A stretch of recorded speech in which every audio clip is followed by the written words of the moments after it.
Mr. Von Zell? Yes, Dinah? We're going on the air in a minute. Where's Mr. Cantor? Oh, well, I'll tell you, something's cooking here. Last Sunday, Eddie appeared on Jack Benny's program, and he's having a little difficulty getting his check. Oh. In fact, right now, Eddie is outside in the phone booth calling Mr. Benny's business manager, Sylvester J. Bloomer. Hello. Hello. Hello. Let me speak to Mr. Bloomer. Hello? Hello. Bloomer's on the line. This is Eddie Cantor. Oh, hi, Cantor. Hello, Bloomers. Listen, please, Mr. Bloomer, what's with my check for the Benny broadcast? My dear sir, I can assure you that your check was signed and placed in an envelope on Monday. Every Monday, Mr. Benny signs all his checks. Then how come I didn't receive mine in the mail? Who said he mails them?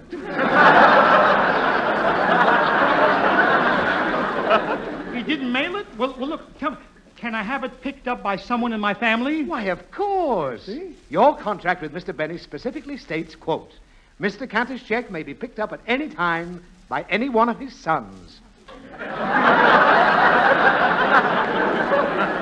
Sons? But I haven't got any sons. Well, better luck next time. Goodbye, Mr. Benny. Wait a minute. Look, Bloomer. As Benny's business manager, you'll have to release my check. Oh, I haven't the power to do that. I'm afraid I'll have to present your case to Mr. Benny's financial advisors, Snodgrass, O'Sullivan, Poulong, and Moscovitz. Snodgrass, O'Sullivan, Poulong, and Moscovitz? If they say it's okay, you'll get your check immediately. Let's take a vote, boys. Is it all right to give Cantor's check? Yes, certainly. Positively. No. Moskowitz says no. Moskowitz, hello, Moskowitz. That cheap Benny. Just because he lost some money on Rochester's horse in the Kentucky Derby, he is the tightest penny-pinching... Operator. Yes? Operator, I didn't get my number. Please give me back my nickel. I will return your slug.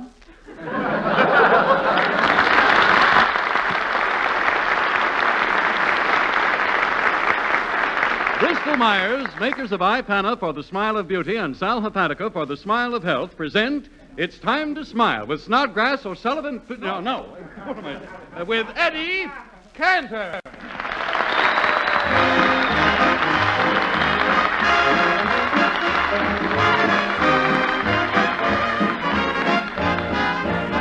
And this be me feeling so happy-go-lucky, looking in your happy-go-lucky eyes.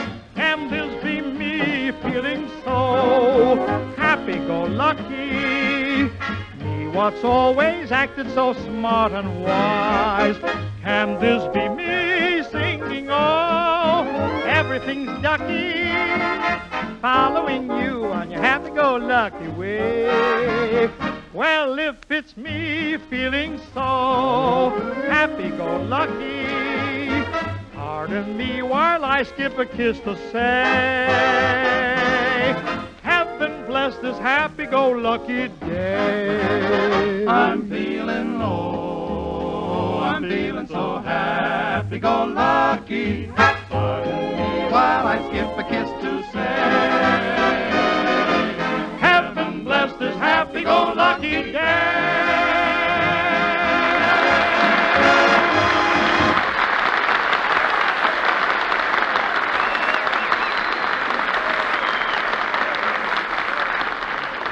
Eddie? Yeah. I understand that after your broadcast with Jack Benny last Sunday, he invited you over to his house for a feast. Yes, Harry, and I enjoyed everything but the meat course. Oh, well, what was the meat course? I don't know exactly, but I assure you, Rochester's horse will never run again. Oh, now, wait a minute, Eddie. How did you know it was Rochester's horse? I know. Look, when they passed the sugar, my steak reached out and grabbed 3 lumps. Well, you know. Poor Rochester. He tried everything to make his horse win the Kentucky Derby. He even gave him a rub-down with gin. And believe me, Harry, that horse would have won the race if he didn't sprain his neck. Oh, well, how did he sprain his neck? Trying to lick the gin off his back.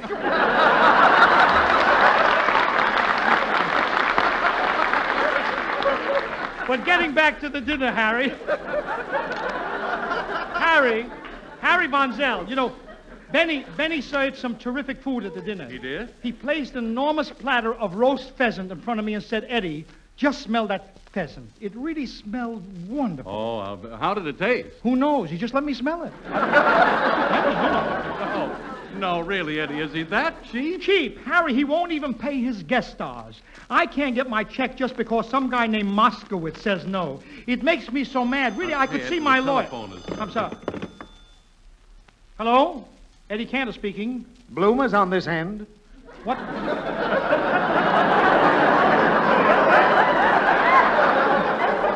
Tell me, what's new, Bloomer? Plenty. Snodgrass, O'Sullivan, Poolong, and Moscovitz just took another vote on giving you your check. And Moscovitz says yes. That's wonderful. Can I pick it up today? I'm sorry. Now Snodgrass, O'Sullivan, and Poolong say no. Look, can't they get together? Please, Bloomer. Can't you put some pressure on Snodgrass, O'Sullivan, and Poolong? What? Tell them I'm depending on that check. Appeal to them, will you? I'll try. Boys, Cantor needs the money. Shall we give it to him? Yes. Certainly. Positively. Moscovitz says no again. Oh, that Moscovitz, I'll kill him. Listen, you can tell Benny that's the last time I'll ever appear on his program. Funny, that's what Benny told me. Nevertheless, I should get my check. And I don't think it's right for Jack to leave it up to Snodgrass, O'Sullivan, Poolong, and Moscovitz. Oh, why not? They've been Mr. Benny's trusted employees for years. Why, only last year they starred on his program. They starred on his What did they do? Show me what you did, boys. Let's go. J-E-L-L-O. Moscovitz still says no. Imagine, Harry, having a guy like that working for him. When I visited Benny Sunday night, I should have realized then and there that he'll do anything to save money. Eddie, what do you mean? When I went into Benny's house, it was in complete darkness, except for a little candle in the hall. I said, Jack, what's the idea of the candle? There's no blackout. He said, I know, but why wait till the last minute? How do you like a fellow like that? You mean that you all sat there in the dark? Well, not exactly. Every 5 minutes during dinner, Benny opened the Frigidaire door so we can get a look at the prices on the menu. Well, listen, tell me this, Eddie. What kind of a couple do Mary Livingston and Jack make? Very domestic, They Harry. do? They're always helping each other. Honestly, when I first came in the house, it was a beautiful sight. Jack was downstairs in the kitchen washing Mary's stockings, and Mary was upstairs shampooing Jack's hair. It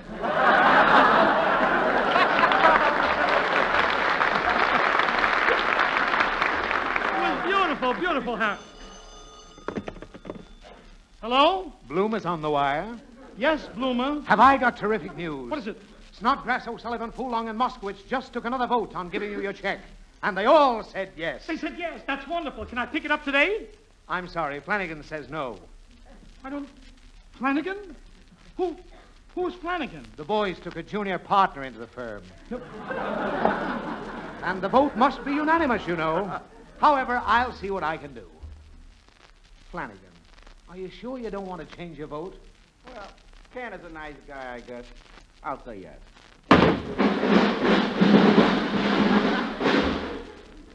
Bloomer, what happened? Flanagan is no longer with the firm. And? Again, Moscovitz says no. Please, Mr. Bloomer, you don't realize how important this check is to me. I'm a married man. Mother's Day is coming. Ida wants a coat. I've got a family. Oh, Cantor, I'm touched. Deeply. Boys, I demand that you give Cantor his check. Come on, now, what do you say? Well, shall we do it? There, that's the spirit. Cantor, Snodgrass just got out the checkbook. Yes. O'Sullivan filled in the dates. Oh, that's wonderful. Poolong signed it. And Moscovitz tore it up. Bye, Cantor. Long, Bloomers. At a time like this, Harry, must you laugh? Oh, what's wrong with that, Eddie? I should think you'd appreciate my good nature. Yeah. I'll bet Jack Benny would pay a lot of money to have me laugh on his program. You call that a laugh? Listen, Don Wilson can laugh louder than that with just one chin. Why, when Wilson laughs, it sounds like an audience of 200 people. Yeah, well, why not? He carries his own balcony. Yep. What do you think you got under that vest, a mezzanine? Of course, I put on a little weight myself, Harry, since that delicious dinner Benny gave me Sunday night. Delicious, Eddie. I thought you said you had a steak that was so... I was only fooling Harry. We didn't have steak. Who gets steak these days? Who knows a butcher that intimately? I see. You know. You were kidding. Well, what did you have? Well, he served one dish that he said was a rare delicacy. Spring chicken, very, very young. Oh, very young. Very young? Well, what was it? A soft-boiled egg. Yeah, but get this topper. Yeah? The topper was the trained Mexican jumping beans. Trained Mexican jumping beans? Yeah, Benny walks around with a platter of them, serves a tablespoonful off the platter onto the plate, and before you can get your fork into them, they jump right back in the platter. Soft-boiled eggs and beans, that I don't like. You're telling me, Harry. No, not just because it isn't even a dinner, but because they're soft foods. And the soft, well-cooked foods we do eat so much of nowadays may not give our gums the stimulation they need to help keep them firm and healthy. That's why it's so important, ladies and gentlemen, to massage faithfully with Ipana toothpaste. Because Ipana is not only unsurpassed for cleaning and brightening teeth, but when used with massage, it is especially designed to help give gums the stimulation they may not get from soft, well-cooked foods. And since healthy gums are so important to sound teeth and sparkling smiles, why not adopt this simple, healthful routine? Every time you brush your teeth with Ipana toothpaste, put a little extra Ipana on your brush or fingertip and massage it on your gums. So help yourself through this easy, modern way, ladies and gentlemen, to firmer, healthier gums and more sparkling smiles with Ipana toothpaste and gum massage.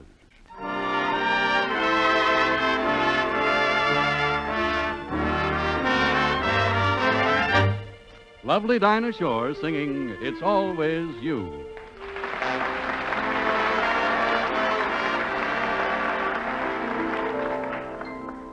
Whenever it's early twilight, I watch till a star breaks through.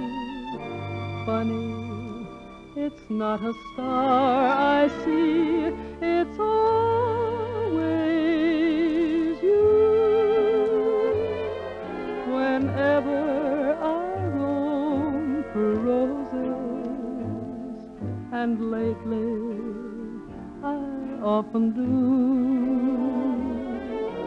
Funny, it's not a rose I touch, it's always you.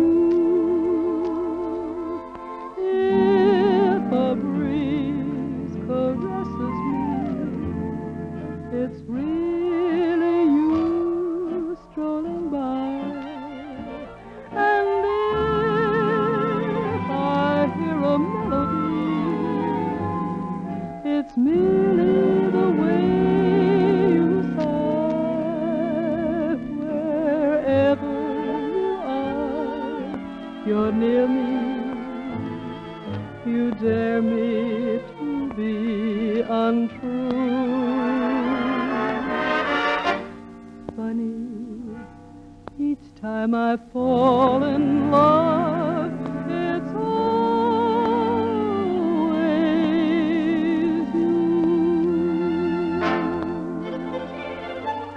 Each time I fall in love,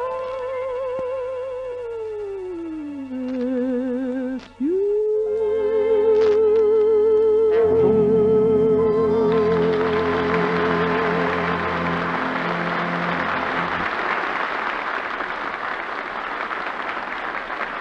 Oh, Dinah Shore, when they ask me who's the best singer, I'll always say it's always you. Really beautiful. Harry, What? Harry, you know that young girl who made such a big hit in RKO's picture, Hitler's Children? You know, Bonita Granville? Oh, yes, sure. I just found out she's working as Jack Benny's secretary. How do you like No. that? Yeah. I got a call from Benny's office, and they told me she's bringing over my check. At last, Oh, my well, check. that's good. Isn't it wonderful, huh? Well, Bonita Granville.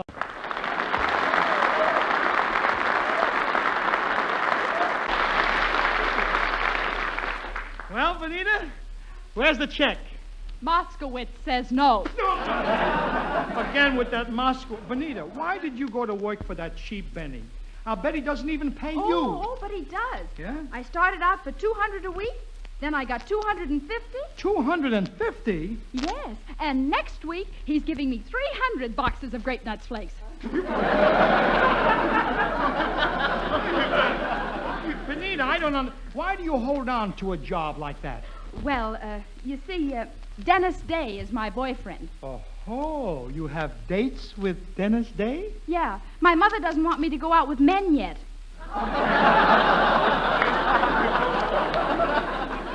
Why not? You're a young lady now. Gosh, Bonita, I can remember when you were just a kid in pigtails. You were such a pest. You always wanted to sit on my lap, and I would never let you. Yes, but I've changed. So have I. Sit down, kid. Bonita, you know, it's hard for me to believe that you're in love. I don't like to get personal, Bonita, but does that Grape Nuts Flakes Galahad ever make love to you? Oh, yes. Yes, Yeah? Dennis is really the aggressive type. Yeah. I put my arms around him. I lay my head on his shoulder. I snuggle close to him. Then I put my lips close to his. Fast worker, isn't he, huh? Go on, Bonita, continue. Then he gets that romantic gleam in his eye. And when he looks at my hair, Yes. he says, "That reminds me, I gotta go mow Mr. Benny's lawn." I told you at rehearsal when you came to that, you'd stumble. How did I get it? She wants to be alone. All right, come here. Bonita, tell me, has Dennis ever proposed to you? You know, marriage? Oh, yes. But I'm afraid we'll never be married. You see, every night Dennis says, "Bonita, will you marry me?" And before I can say yes, Yes? Moscovitz says no. Oh, forget that guy. Look, Bonita, I'm here. You like me, don't you? Oh, yes, I always have. You know, Mr. Cantor, when I was 14 years old, you were the first man to kiss me. Gosh. And I didn't let any other man kiss me till I was 18. Well, why did you wait so long? A sample like that could discourage any girl.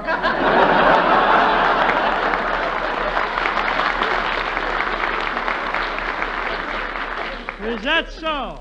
Well, you're looking at the most unusual kisser in Hollywood. If ever an answer was unnecessary, this is it. Oh, no use talking to you, Bonita. You're still a kid. Oh, yeah? Well, then, why is it when I walk on Hollywood Boulevard with my friend, all the boys whistle at me? Yeah? Who's your friend? Eddie Lamar. Oh, I can understand that. Well, what's wrong with me? Am I so bad looking? Haven't I got a pretty nice figure? Wait a minute, Harry Von Zell. Are you joining these soldiers with our whistling business? Harry Von Zell, that is not nice. In Hollywood, a gentleman does not whistle at a lady.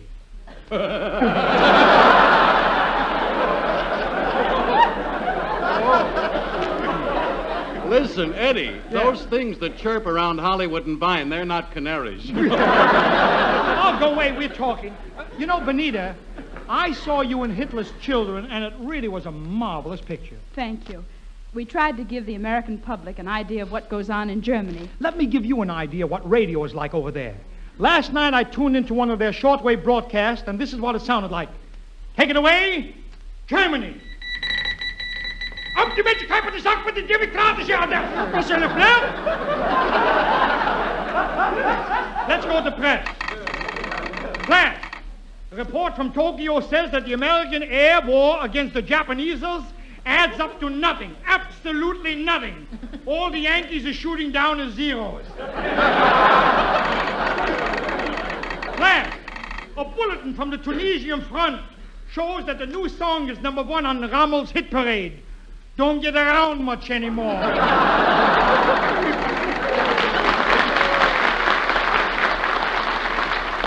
My dear German people, there is nothing to worry about with the Russian campaign. Our Führer says we will defeat the Russians this year. He says we will annihilate the Russians.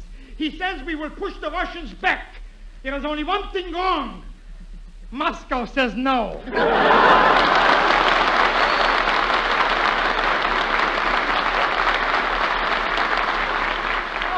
That was wonderful, Eddie. But I guess I'll be running along now. Oh, no, you don't. Bonita, you're not leaving here until I get the check that Benny owes me. But Moscowitz... Who is this guy Moscovitz? Who? How do you do? The Mad Russian.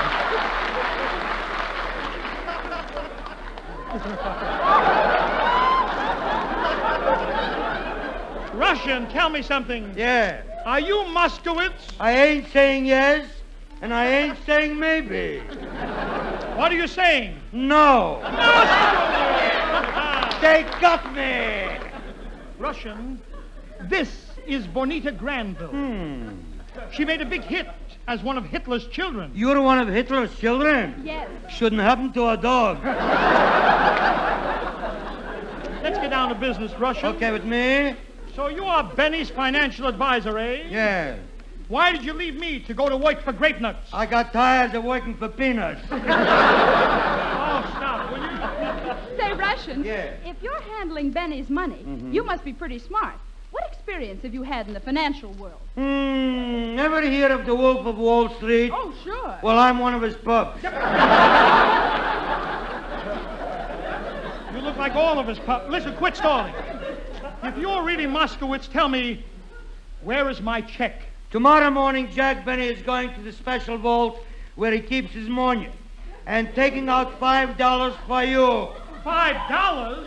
$5? Yes. That's not enough. You want the whole mattress? Oh, what a financial wizard. Bonita, whatever you do, don't let him handle your money, Bonita. Don't listen to him, you neither.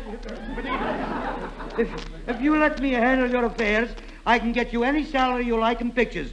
You want to get $200 a week? You want to get $400 a week? You want to get $500 a week? But, Russian, I already get $1,000 a week. You want to get married? Married you? Why, you're puny, gruesome, repulsive, and ugly. Hey, I can't have everything.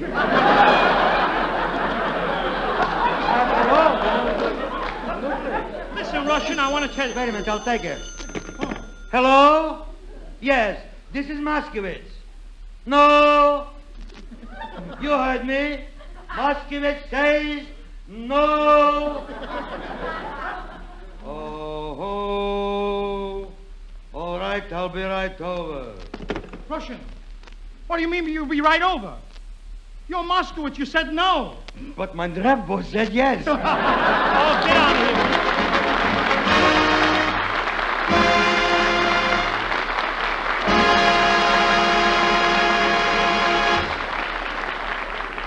Oh, that Russian, Moskowitz. Moskowitz says no. I can't look at him. Good night, Bonita Granville, and thanks for being with us. You were really swell, Bonita.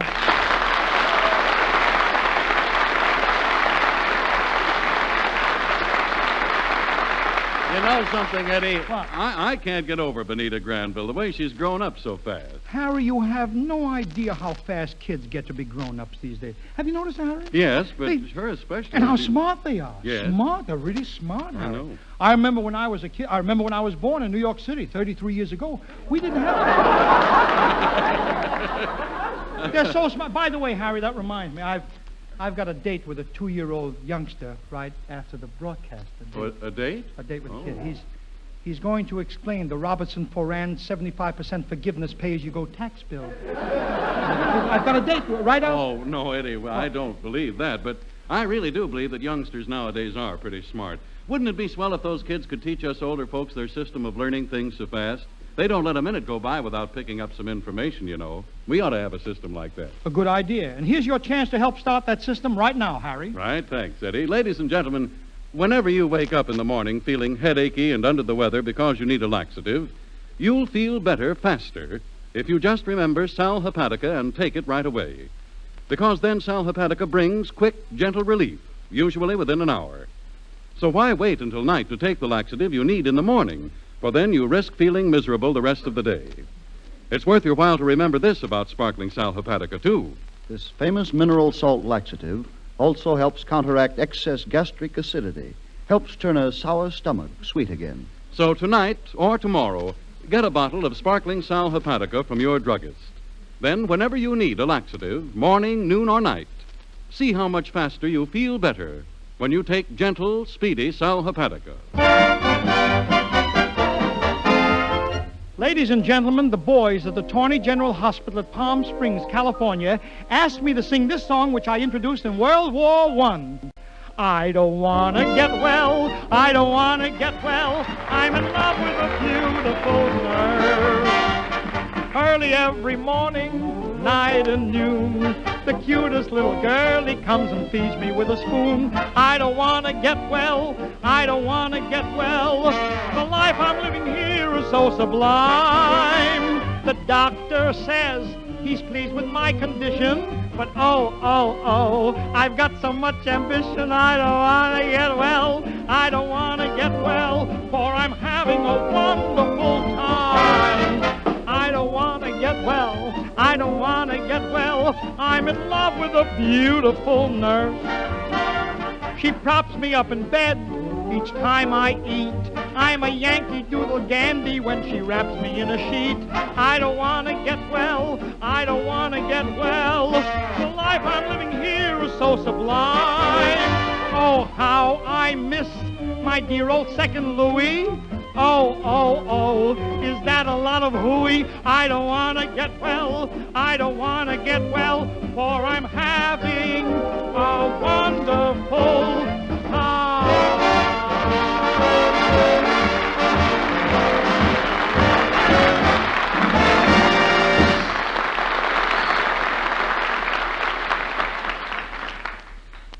Thank you, ladies and gentlemen.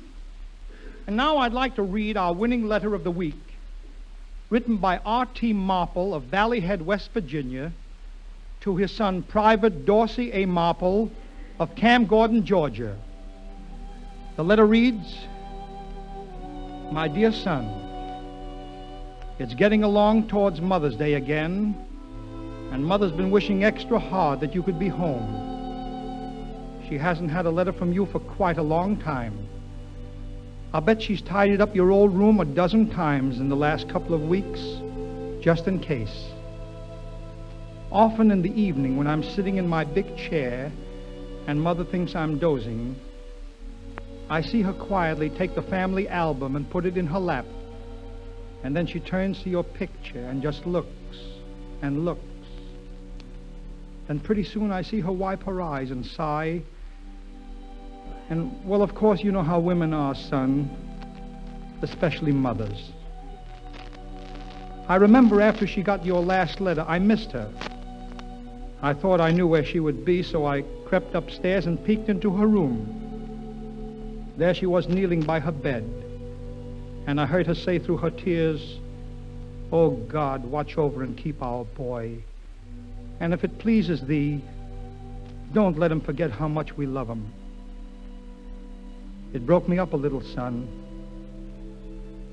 You see, men understand those things and can take it, but mothers, you know, they're different. So won't you sit down and write and tell her you love her and how much you'd like to be back home for Mother's Day. I know, son, it would make her awfully happy if you would. Love, Dad.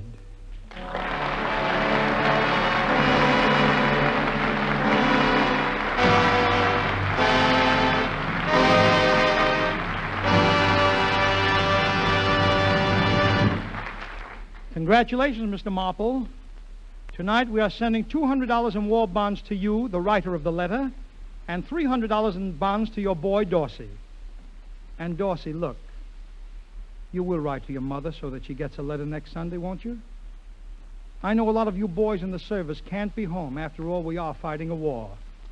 But if you all sat down and wrote tonight, I know you would make your mother awfully happy for Mother's Day. Well, this ends our 4-week letter contest. And to the thousands of people who wrote such inspiring letters to their boys in the service, my grateful thanks. And next week, on this program, our guest will be that hillbilly clown of the Ozarks, Judy Canova. So be with us next Wednesday, and until then, remember... Moscovitz says no. Oh, get out of here, will you? I love to spend each Wednesday with you.